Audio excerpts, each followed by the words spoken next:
வேந்தரின் கண்ணுறங்கும் வேளை இரவு செய்திகளுக்காக காவேரி ஜெகநாதன். முதலில் தலைப்புச் செய்திகள். குழந்தை தொழிலாளர் இல்லாத மாநிலமாக தமிழகத்தை உருவாக்குவோம், முதல்வர் ஜெயலலிதா உறுதி. 7 பேர் விடுதலை பற்றி முதல்வர் ஜெயலலிதா நல்ல முடிவை எடுப்பார், பேரறிவாளன் தாய் அற்புதம்மாள் நம்பிக்கை. மாநிலங்களவை தேர்தலில் பதிவான வாக்குகள் எண்ணிக்கை, வெங்கையா நாயுடு, நிர்மலா சீதாராமன் உள்ளிட்டோர் வெற்றி.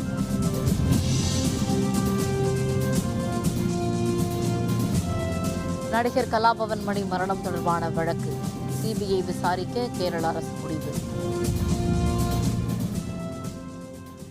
குழந்தை தொழிலாளர்கள் இல்லாத மாநிலமாக தமிழ்நாட்டை உருவாக்கிடுவோம் என முதல்வர் ஜெயலலிதா தெரிவித்துள்ளார். குழந்தை தொழிலாளர் முறை எதிர்ப்பு நாள் செய்தி ஒன்றை அவர் வெளியிட்டுள்ளார். உலகெங்கும் குழந்தை தொழிலாளர் முறைக்கு எதிரான விழிப்புணர்வை ஏற்படுத்தும் வகையில் ஒவ்வொரு ஆண்டும் ஜூன் 12ஆம் நாள் குழந்தை தொழிலாளர் முறை எதிர்ப்பு நாள் கடைபிடிக்கப்பட்டு வருகிறது என குறிப்பிட்டுள்ள முதல்வர் ஜெயலலிதா, தமிழ்நாட்டில் குழந்தை தொழிலாளர் முறையினை முற்றிலுமாக ஒழித்திடும் வகையில் கட்டணமில்லா கல்வி, விலையில்லா பாடப்புத்தகங்கள், சீருடை என பல்வேறு திட்டங்கள் செயல்படுத்தப்பட்டு வருவதாக தெரிவித்துள்ளார். குழந்தை தொழிலாளர்கள் உழைப்பின் மூலம் பெறப்படும் வருமானம் வீட்டிற்கும் நாட்டிற்கும் சிறுமை என்பதை உணர்ந்து குழந்தைகளை பள்ளிக்கு அனுப்பி அழிவில்லா கல்விச் செல்வத்தை அவர்களுக்கு கிடைக்க செய்திடுவோம் என்றும் முதல்வர் ஜெயலலிதா குறிப்பிட்டுள்ளார். 7 பேர் விடுதலை தொடர்பாக முதல்வர் ஜெயலலிதா நடவடிக்கை எடுப்பார் என பேரறிவாளனின் தாய் அற்புதம்மாள் நம்பிக்கை தெரிவித்துள்ளார். முன்னாள் பிரதமர் ராஜீவ்காந்தி கொலை வழக்கில் தண்டனை பெற்ற சாந்தன், முருகன், பேரறிவாளன் நளினி உள்ளிட்ட 7 பேர் கடந்த 25 ஆண்டுகளாக சிறையில் அடைக்கப்பட்டுள்ளனர். அவர்களை விடுவிக்க வலியுறுத்தி பேரறிவாளனின் தாய் அற்புதம்மாள் தலைமையில் சென்னை கோட்டையை நோக்கி பேரணி நடைபெற்றது. எழும்பூர் ராஜரத்னம் திடலில் இருந்து தொடங்கிய இந்த பேரணியில் நாம் தமிழர் கட்சியின் ஒருங்கிணைப்பாளர் சீமான், திரைப்பட இயக்குநர் சங்க தலைவர் விக்ரமன், நடிகர் சங்க தலைவர் நாசர் உள்ளிட்ட ஏராளமானோர் பங்கேற்றனர்.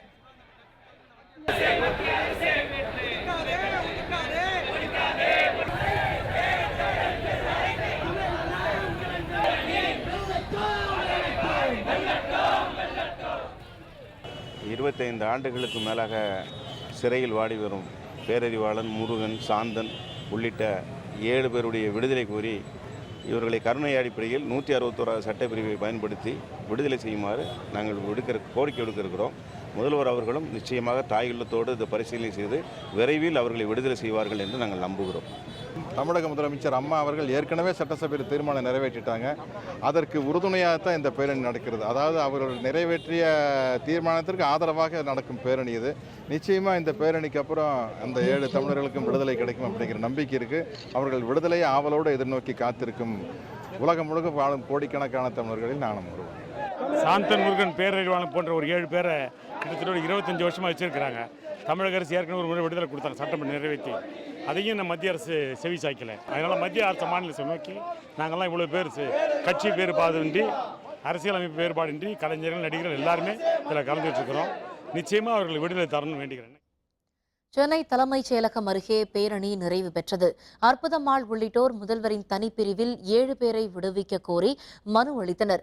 பின்னர் செய்தியாளர்களுடன் பேசிய அற்புதம்மாள் 7 பேர் விடுதலை தொடர்பாக முதல்வர் விரைவில் நல்ல முடிவை எடுக்க வேண்டும் என்று கேட்டுக்கொண்டார்.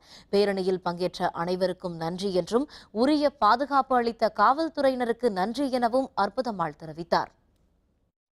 எல்லாரும் இன்னைக்கு இதில் கலந்துக்கிட்டு இந்த 70 விடுதலைக்கு ஆதரவு அறிவிச்சிருக்காங்க. இந்த பேரணி மூலமாக முதல்வர் அம்மா கிட்ட எல்லாமா ஒரு கோரிக்கையாக நான் வச்சிருக்கிறேன். முதல்வர் அம்மா விரைந்து முடிவெடுத்து என் மகன் உள்ளிட்ட 7 உடனே விடுதலை செய்வாங்க நம்பிக்கை எனக்கு இருக்குது. 7 மாநிலங்களில் உள்ள 27 மாநிலங்களவை உறுப்பினர் பதவிகளுக்கு நடைபெற்ற தேர்தலில் எம்எல்ஏக்கள் ஆர்வத்துடன் வாக்களித்தனர்.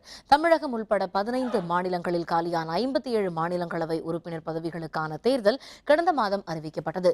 இதில் தமிழகம், தெலங்கானா, ஆந்திரம் உள்ளிட்ட 7 மாநிலங்களில் 30 எம்பிக்கள் போட்டியின்றி தேர்ந்தெடுக்கப்பட்டனர். இதனையடுத்து உத்தரப்பிரதேசம், மத்திய பிரதேசம், கர்நாடகம் உள்ளிட்ட 7 மாநிலங்களில் உள்ள 27 இடங்களுக்கு இன்று தேர்தல் நடைபெற்றது. எம்எல்ஏக்கள் நீண்ட வரிசையில் காத்திருந்து வாக்களித்தனர். இந்த தேர்தலில் பாரதிய ஜனதா மற்றும் காங்கிரஸ் இடையே கடும் போட்டி நிலவியது. மாநிலங்களவை தேர்தலில் பதிவான வாக்குகள் எண்ணப்பட்டன. இதில் மத்திய அமைச்சர் வெங்கையா நாயுடு உள்ளிட்ட 4 பேர் ராஜஸ்தான் மாநிலத்தில் இருந்து தேர்வு செய்யப்பட்டுள்ளனர். உத்தரப்பிரதேச மாநிலத்தில் சமாஜ்வாதி கட்சியைச் சேர்ந்த 7 பேர் தேர்ந்தெடுக்கப்பட்டுள்ளனர். மத்திய அமைச்சர் நிர்மலா சீதாராமன், முன்னாள் மத்திய அமைச்சர் கபில் சிபல், எம்.ஜே. அக்பர் உள்ளிட்டோரும் வெற்றி பெற்றுள்ளனர். நடிகர் கலாபவன் மணி மரணம் தொடர்பான வழக்கை சிபிஐ விசாரிக்க கேரள அரசு முடிவெடுத்துள்ளது. பிரபல திரைப்பட நடிகர் கலாபவன் மணி கடந்த மார்ச் மாதம் 26ஆம் தேதி மரணமடைந்தார். அதிக அளவு மது அருந்தியதே அவருடைய மரணத்திற்கு காரணம் என்று கூறப்பட்டது. எனினும் கலாபவன் மணி உயிரிழப்பில் சந்தேகம் இருப்பதாக அவருடைய உறவினர்கள் தெரிவித்தனர். கலாபவன் மணியின் உடல் பாகங்கள் ஆய்வு செய்ததில் நஞ்சு கலந்த மது அருந்தியிருப்பதும் தெரியவந்தது. இதனிடையே கலாபவன் மணியின் சகோதரர் கேரள முதல்வர் பினராயி விஜயனை சந்தித்து கலாபவன் மணி மரணத்தில் சந்தேகம் இருப்பதாக மனு அளித்தார். இதனையடுத்து கலாபவன் மணி மரணம் தொடர்பான வழக்கை சிபிஐ விசாரிக்க கேரள அரசு முடிவெடுத்துள்ளது.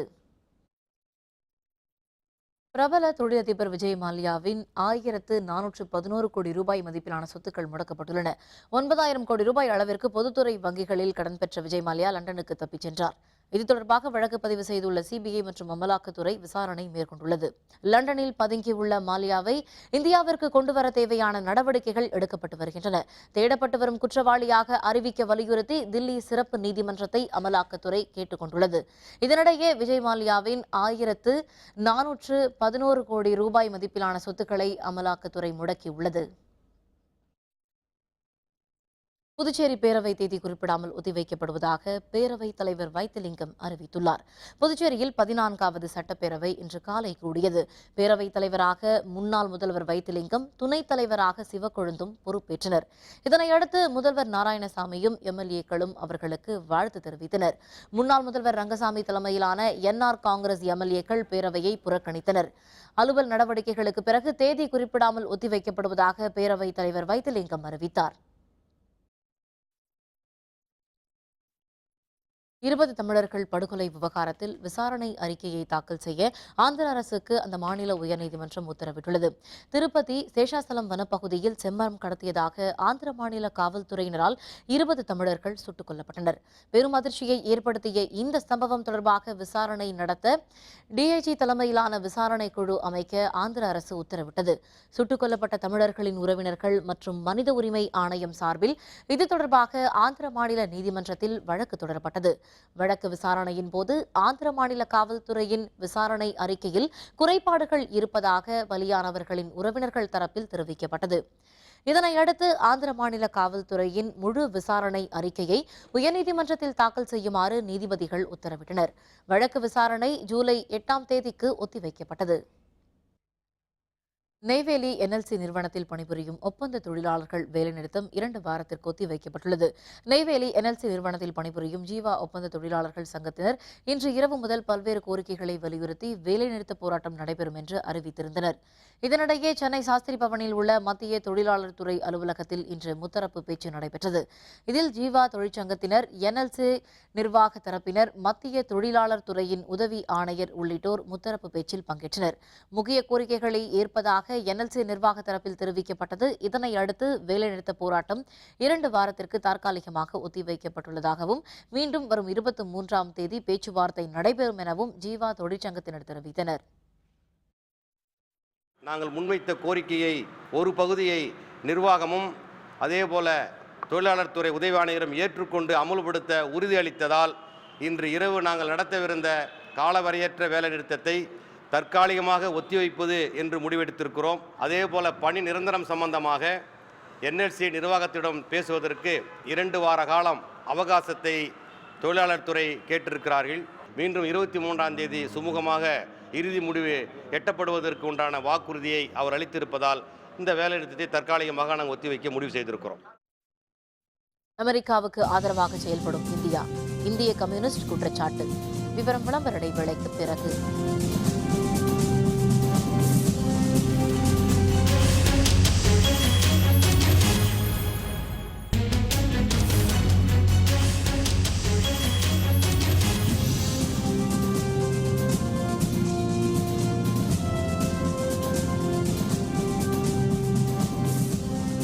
செய்திகள் தொடர்கின்றன.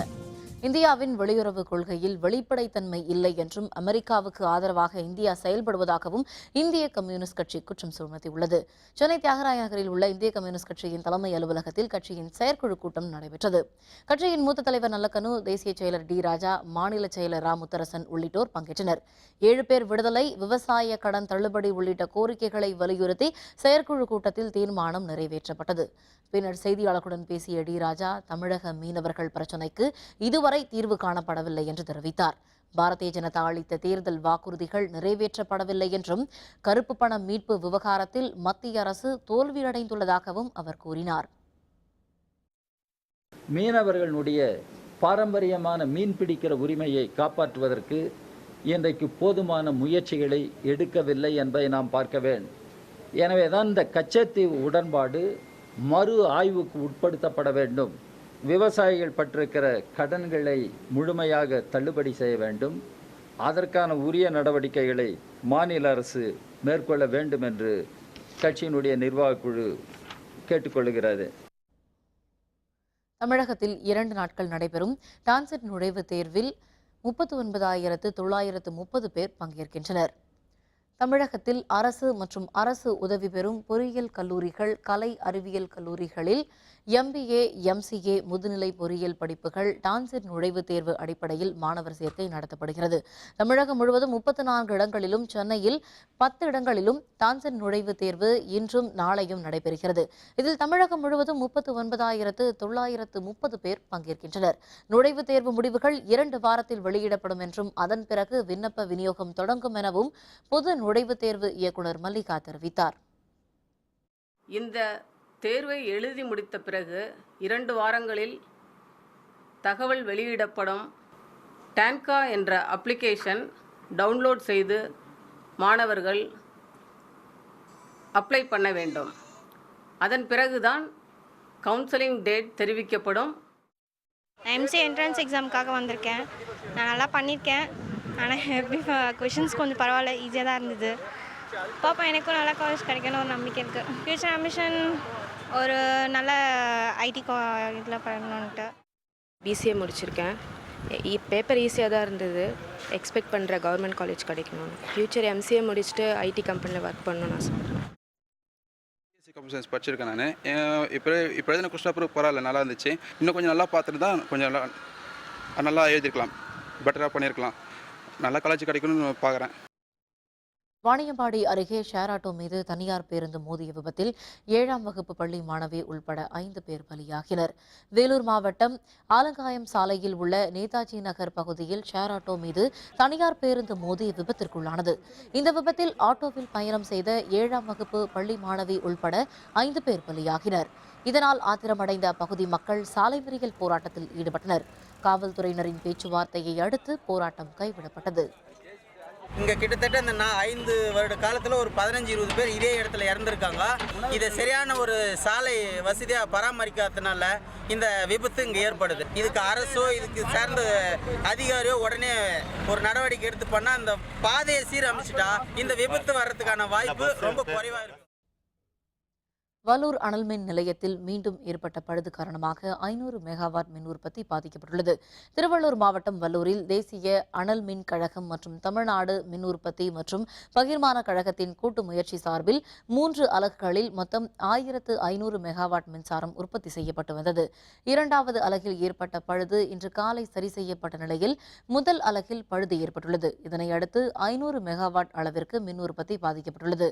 தரமற்ற உதிரி பாகங்களை பயன்படுத்துவதன் காரணமாகவே அடிக்கடி பழுது ஏற்படுவதாக தொழிலாளர்கள் தெரிவித்துள்ளனர். திருநெல்வேலி மாவட்டம் குற்றால அருவிகளில் தண்ணீர் ஆர்ப்பரித்து கொட்டுவதால் சுற்றுலா பயணிகள் குளிக்க தடை விதிக்கப்பட்டுள்ளது.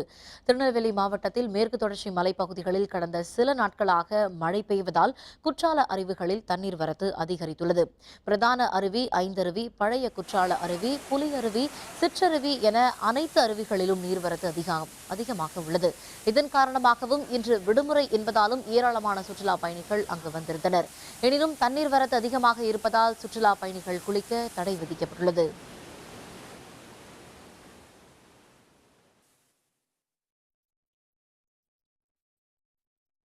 தூத்துக்குடி மாநகர் பகுதியில் நீண்ட நாட்களுக்கு பிறகு பெய்த திடீர் மழையால் விவசாயிகள் உள்ளிட்ட மக்கள் மகிழ்ச்சி அடைந்துள்ளனர். தூத்துக்குடி மாநகர் பகுதி மற்றும் மாவட்டம் முழுவதும் கடந்த பல நாட்களாக கோடை வெயிலின் தாக்கம் அதிக அளவில் இருந்து வந்தது. பல்வேறு மாவட்டங்களில் மழை பெய்து வந்தாலும் தூத்துக்குடி மாவட்டத்தில் மட்டும் மழை பெய்யாததால் விவசாயிகள் ஏமாற்றம் அடைந்தனர். இன்றும் வெயில் சுட்டெரித்த நிலையில் திடீரென கருமேகங்கள் சூழ்ந்து மழை பெய்தது. இந்த மழையால் வெப்பம் தணிந்ததை அடுத்து விவசாயிகள் உள்ளிட்ட பொதுமக்கள் மகிழ்ச்சி அடைந்துள்ளனர். தூத்துக்குடியில் பார்த்தீங்கன்னா அப்படியே குற்றாலத்தில் உள்ள சீசன் மாதிரியே நல்ல மழை பெஞ்சிருக்கு. தமிழகத்தில் உள்ள தென் மாவட்டங்கள் எல்லா இடங்களையுமே இந்த மழை மூலமாக விவசாயத்தில் பெரிய பாதிப்புகள் இருக்காது. மழை பெஞ்சதை ரொம்ப சந்தோஷமாக ஏற்றுக்கிறோம். இது இன்னும் தொடர்ந்து இதே மாதிரி பெய்யணும். கரூர் மாவட்டத்தின் பல்வேறு பகுதிகளிலும் காற்று, வெயில் மற்றும் மழை என்று காலநிலை மாறி மாறி காணப்பட்டதால் மக்கள் மகிழ்ச்சி அடைந்துள்ளனர். இந்த தொடர் காலநிலை காரணமாக மாவட்டத்தின் பல பகுதிகளும் ஊட்டி, கொடைக்கானல் உள்ளிட்ட கோடை வாசஸ்தலம் போன்ற காட்சியளிக்கின்றன. கனமழை இல்லை என்றாலும் குளிர்ந்த காற்றுடன் அவ்வப்பொழுது லேசான மழை பெய்வதால் மக்கள் மகிழ்ச்சி அடைந்துள்ளனர். குற்றாலத்தில் சீசன் நல்லா இருக்க மாதிரியே கரூர்லையும் மேகமூட்டங்கள் அங்கங்கே அடுக்கடுக்காக இருக்குது. சாரம் இருக்குது, அப்பப்போ வெயில் அடிக்கி, காற்று அடிக்குது. கிளைமேட்டு குற்றால சீசன் மாதிரி நல்லா அருமையாக இருக்குது. தமிழக முதல்வர் உத்தரவிட்டதை அடுத்து கன்னியாகுமரி மாவட்டத்தில் உள்ள பேச்சிப்பாறை அணையில் இருந்து மாவட்ட ஆட்சியர் சஜன்சிங் சவான் தண்ணீரை திறந்து வைத்தார். பேச்சிப்பாறை, பெருஞானி மற்றும் சித்தாறு 1, சித்தாறு 2 அணைகளில் இருந்து கோதையாறு மற்றும் பட்டணங்கால் பாசனத்திற்காக தண்ணீர் திறந்து விடுமாறு விவசாயிகள் கோரிக்கை விடுத்ததை அடுத்து தண்ணீர் திறக்க முதல்வர் ஜெயலலிதா உத்தரவிட்டிருந்தார். இதனையடுத்து பேச்சிப்பாறை அணையில் இருந்து வினாடிக்கு 200 கனஅடி என்ற விகிதத்தில் மாவட்ட ஆட்சியர் சஜன்சிங் சவான் தண்ணீரை திறந்து வைத்தார். இதனிடையே குமரி மாவட்டத்தில் உள்ள கால்வாய்கள் அனைத்தையும் தூர்வாரினால்தான் கடைமடை பகுதிகளுக்கும் தண்ணீர் போய் சேரும் என்று தெரிவித்த விவசாயிகள் விரைவில் தூர்வார நடவடிக்கை எடுக்க வேண்டும் என்று கோரிக்கை விடுத்துள்ளனர். இன்றைக்கி இருந்து நமக்கு 200 கியூபிக் ஃபீட் பர் செகண்ட் அந்த மாதிரி டிஸ்சார்ஜ் நம்ம இங்கேருந்து பண்ண போகிறோம். அது கன்னியாகுமரி மாவட்டத்தில் எல்லா விவசாயிக்கு ரிக்வெஸ்ட் படி அவங்க திட்டக்கிட்டு 79,000 ஏக்கர்ஸ் ஏரியா விவசாயிகளுக்கு இந்த பெனிஃபிட் ஆகும். பேச்சிப்பாறை உட்பட அனைத்து அணைகளும் திறந்து இன்றைய தினம் விவசாய பெருங்குடி மக்களுக்கு தண்ணீர் வழங்கப்பட்டு வருகிறது. அதே வேளையில் இந்த மாவட்டத்தினுடைய கால்வாய்கள் பெரும்பாலானவை இதுவரை தூர்வாரப்படவில்லை என்பது எங்களை கவலைக்குரியதாக மாற்றியுள்ளது. ஆகவே அரசு உடனடி நடவடிக்கை எடுத்து இந்த கால்வாய்களையும் தூர்வாரினால் மட்டுமே இந்த தண்ணீரை கொண்டு கடைவரம்பில் சென்று சேர்க்க முடியும் என்பதால் உடனடியாக தூர்வார வேண்டும் என்ற கோரிக்கையையும் நாங்கள் இந்த தருணத்தில் வைத்துக் கொள்கிறோம். வேலூர் மாவட்டம் ஏலகிரியில் இன்று தொடங்கிய கோடை விழாவில் சுற்றுலா பயணிகள் ஏராளமானோர் ஆர்வத்துடன் திரண்டனர். வேலூர் மாவட்டத்தில் உள்ள ஏலகிரியில் ஆண்டுதோறும் நடத்தப்படும் கோடை விழா இன்று தொடங்கியது. சுற்றுலாத்துறை அமைச்சர் வெல்லமண்டி நடராஜன் தொடக்கி வைத்த 2 நாள் கோடை விழாவில் தமிழகத்தின் பாரம்பரிய கலைகளும் கேரள செண்டை மேள இசையும் இடம்பெற்றன. கோடை விழாவில் வனத்துறை, கால்நடை பராமரிப்புத்துறை உள்ளிட்ட அரசு துறைகள் சார்பில் 20க்கும் அதிகமான அரங்குகள் அமைக்கப்பட்டுள்ளன. இவற்றில் வேளாண் துறை சார்பில் கம்பு, சோளம் உள்ளிட்ட தானியங்களை கொண்டு உருவாக்கப்பட்டுள்ள உருவங்கள் காட்சிப்படுத்தப்பட்டுள்ளன. தோட்டக்கலைத்துறை சார்பில் 4500 மலர்களால் வடிவமைக்கப்பட்டுள்ள பாண்டா கரடி, பூசணிக்காய்களால் உருவாக்கப்பட்ட மான் என பல்வேறு உருவங்கள் சுற்றுலா பயணிகளை கவர்ந்துள்ளன. நான் வருடம் இந்த ஏலகிரி கோடை விழாவுக்கு வர்றது வழக்கம். மிகச்சிறப்பான வகையில் பார்த்திங்கன்னா எல்லா அலங்காரங்களும் செய்யப்பட்டிருக்கிறது. மூலமாக நல்ல அலங்காரங்கள் அங்கே செய்து வச்சுருக்கிறாங்க. பல்வேறு துறை விளக்க கண்காட்சிகளும் இங்கே நடந்துக்கிட்டு இருக்கு. இங்கே வரக்கூடிய மக்களுக்கும் கொஞ்சம் இந்த வெப்பத்தை தணிக்கிற வகையில் மிக சிறப்பாக அவங்க அனுபவித்துட்டு போகிற மாதிரி இருக்குது. நடப்பாண்டு ஏலகிரி கோடை விழாவில் தோட்டக்கலைத்துறை கண்காட்சி அமைச்சிருக்கோம். 40 வகையான மலர்கள் கண்காட்சிக்கு பார்வைக்கு வச்சுருக்கோம். பாண்டா கரடி 3200 மலர்கள் கொண்டு அது மகா சைஸில் உருவாக்கியிருக்கோம். சிவகங்கை மாவட்டம் கண்டதேவி கிராமத்தில் உள்ள சொர்ணமூர்த்தீஸ்வரர் கோவில் ஆணி பெருவிழாவை ஒட்டி நடைபெற்ற கொடியேற்ற விழாவில் திரளான பக்தர்கள் கலந்து கொண்டனர். சிவகங்கை மாவட்டம் கண்டதேவி கிராமத்தில் உள்ள பழமையான ஸ்வர்ணமூர்த்தீஸ்வரர் கோவிலில் ஆண்டுதோறும் நடைபெறும் ஆணி பெருவிழா இன்று கொடியேற்றத்துடன் துவங்கியது. இதனையொட்டி கோவில் கொடிமரத்திற்கு பல்வேறு வகையான பொருட்களை கொண்டு அபிஷேகம் நடத்தப்பட்டது. இதைத் தொடர்ந்து நந்தி உருவம் பொறிக்கப்பட்ட திருவிழா கொடி ஏற்றப்பட்டது. விழாவை ஒட்டி சொர்ணமூர்த்தீஸ்வர சுவாமிக்கும் பெரியநாயகி அம்மனுக்கும் சிறப்பு ஆராதனையும் நடத்தப்பட்டது. நம்ம சொர்ணமூர்த்தீஸ்வரர் திருக்கோயிலில் இன்றைக்கு கொடியேறி இருக்கு. தேர் பழுதாக இருக்கிறதுனால வழக்கம் போல் இந்த கடந்த வருடம் போல் இந்த வருடமும் வீதி உலா வந்து சப்பரத்தில் வர இருக்கிறது. இது வரும் காலத்தில் புதுசாக அந்த தேர் இது பண்ணுறதுக்கான நாட்டு அம்பலங்கள்லாம் சேர்ந்து ஒரு நல்ல முடிவு எடுப்பாங்கன்னு நம்புகிறேன். இனி SRM தமிழ் பேராயம் வழங்கும் வேந்த டிவியின் நூலின்றி அமையாது அறிவு சென்னை புத்தக கண்காட்சி சிறப்பு செய்தி.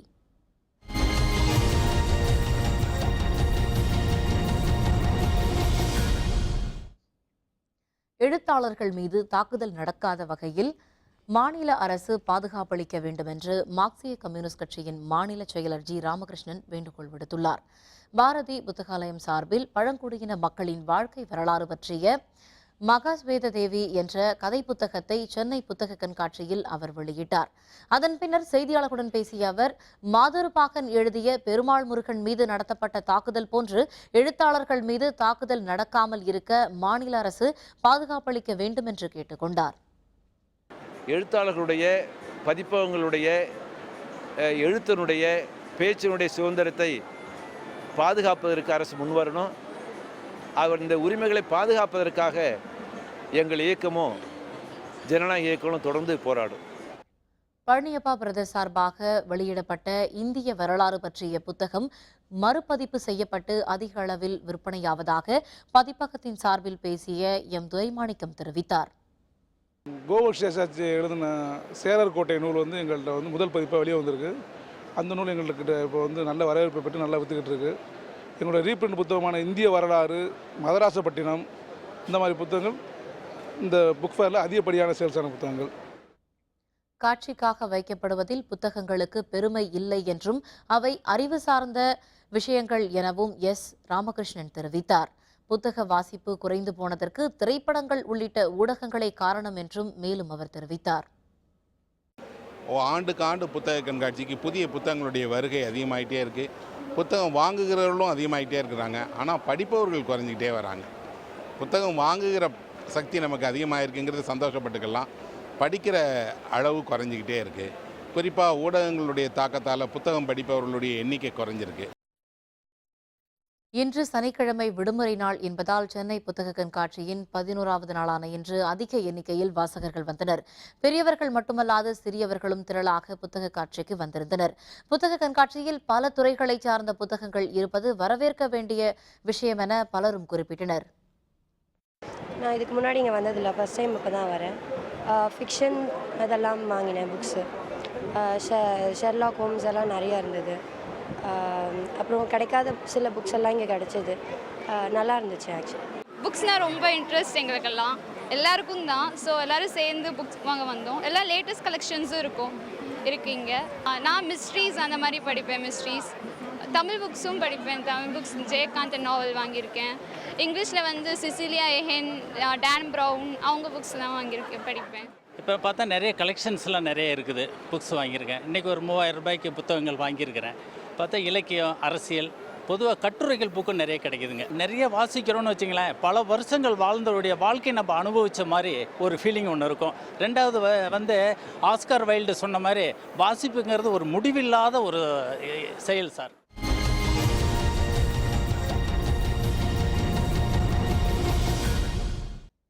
ஜிம்பாப்வேக்கு எதிரான முதல் ஒருநாள் போட்டி 9 விக்கெட் வித்தியாசத்தில் இந்தியா வெற்றி. விவரம் விளம்பர இடைவேளைக்கு பிறகு.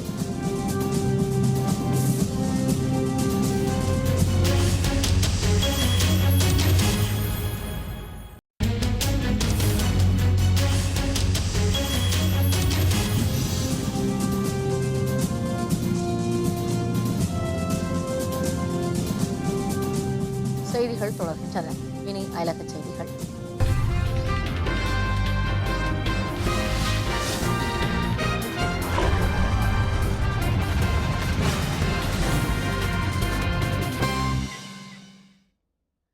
சீனாவில் நேரிட்ட கடும் வெள்ளப்பெருக்கில் சிக்கி காணாமல் போன 3 பேரை தேடும் பணி முனைப்புடன் மேற்கொள்ளப்பட்டுள்ளது. சீனாவின் தெற்கு பகுதியில் உள்ள லிஃபிங்கில் கடந்த 2 நாட்களாக கனமழை பெய்ததால் குடியிருப்பு பகுதிகளுக்குள் வெள்ளம் சூழ்ந்தது. கடும் சூறாவளி காற்றுடன் 24 மணி நேரத்தில் 130 மில்லிமீட்டர் மழை கொட்டி தீர்த்தது. ஆறுகளில் ஏற்பட்ட கடும் வெள்ளப்பெருக்கில் சிக்கி ஒரு கிராமமே மூழ்கியது. ஆயிரக்கணக்கானோர் வீடுகளை இழந்து தவித்து வருகின்றனர். வெள்ளத்தில் காணாமல் போன 3 பேரை தேடும் பணி தீவிரப்படுத்தப்பட்டுள்ளது.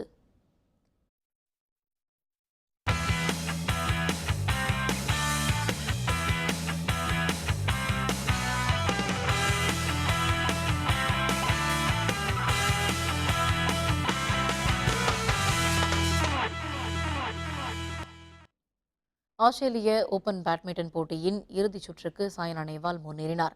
ஆஸ்திரேலியாவின் சிட்னி நகரில் நடைபெற்று வரும் ஆஸ்திரேலிய ஓபன் பேட்மிண்டன் போட்டியின் அரையிறுதிச் சுற்றில் சீனாவின் வாங் இகான் சாய்னா நேவால் விளையாடினார். விறுவிறுப்பாக நடைபெற்ற இந்த போட்டியில் வாங் இகானை 21-8, 21-12 என்ற நேர் செட்களில் சாய்னா நேவால் தோற்கடித்தார். இதனையடுத்து ஆஸ்திரேலிய ஓபன் பேட்மிண்டன் போட்டியின் இறுதிச் சுற்றுக்கு சாய்னா நேவால் முன்னேறியுள்ளார். 21-12. இந்தியா ஜிம்பாப்வே அணிக்கு எதிரான முதல் ஒருநாள் கிரிக்கெட் போட்டியில் இந்திய அணி 9 விக்கெட்டுகள் வித்தியாசத்தில் அபார வெற்றி பெற்றுள்ளது. ஜிம்பாப்வே தலைநகர் ஹராரேயில் இன்று தொடங்கிய முதல் ஒருநாள் போட்டியில் டாஸ் வென்ற இந்திய அணி தலைவர் தோனி பந்து வீச்சை தேர்வு செய்தார். இதனையடுத்து பேட்டிங் செய்த ஜிம்பாப்வே அணி 49.5 ஓவர்களில் அனைத்து விக்கெட்டுகளையும் இழந்து 168 ரன்களை எடுத்தது. 169 ரன்களை வெற்றி இலக்காக கொண்டு விளையாடிய இந்திய அணி 42.3 ஓவர்களில் ஒரு விக்கெட்டை மட்டுமே இழந்து 173 ரன்களை எடுத்தது. இதனையடுத்து இந்தியா 9 விக்கெட்டுகள் வித்தியாசத்தில் வெற்றி பெற்றது. இந்திய தரப்பில் அறிமுக வீரராக களமிறங்கிய லோகேஷ் ராகுல் சதம் அடித்து சாதனை படைத்துள்ளார். அம்பத்தி ராயுடு 62 ரன்கள் எடுத்துள்ளார்.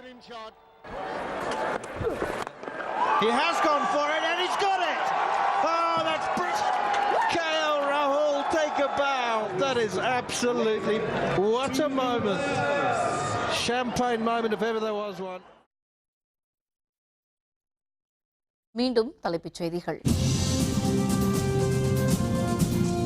குழந்தை தொழிலாளர் இல்லாத மாநிலமாக தமிழகத்தை உருவாக்குவோம், முதல்வர் ஜெயலலிதா உறுதி. 7 பேர் விடுதலை பற்றி முதல்வர் ஜெயலலிதா நல்ல முடிவை எடுப்பார். பேரறிவாளன் தாய் அற்புதம்மாள் நம்பிக்கை. மாநிலங்களவை தேர்தலில் பதிவான வாக்குகள் எண்ணிக்கை. வெங்கையா நாயுடு, நிர்மலா சீதாராமன் உள்ளிட்டோர் வெற்றி. நடிகர் கலாபவன் மணி மரணம் தொடர்பான வழக்கு சிபிஐ விசாரிக்க கேரள அரசு முடிவு. இத்துடன் வேந்தரின் கண்ணுறங்கும் வேளை இரவு செய்திகள் நிறைவடைந்தன. மீண்டும் நாளை காலை 8 மணிக்கு இளங்கதிர் காலை செய்திகளை சந்திப்போம். வணக்கம்.